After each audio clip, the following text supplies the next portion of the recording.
Hello, hello, hello. Thank you so much for joining the 30 Days of Cancer Prayer. I am so thrilled to have you join us. I can't wait to see what the Lord is going to do with this thing. But let's go ahead and jump into this. So I'm Karen Tripp, president and founder of Cancer Companions, and my topic for today is to pray about clean biopsies.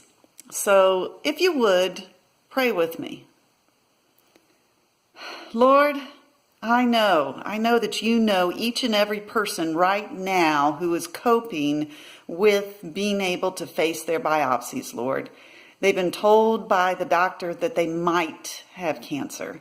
And so we ask for you to go into those people's lives and to be able to touch them deeply with your spirit. We ask for them to know your presence in a deep and significant way as their cancer journey continues to unfold, Lord, whether that be short or whether that be long.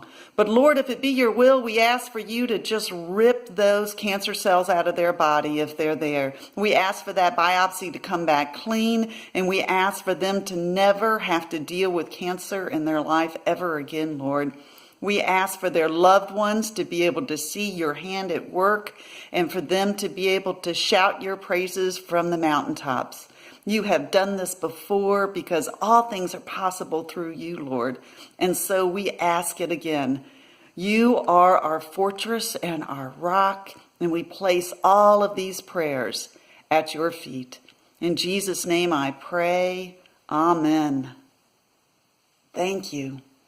I want you to know that the special person that I'm praying for this 30 days is my aunt, who for 6 years has been kicking butt on pancreatic cancer, and she's doing great. God is so good. Have a glorious day, folks.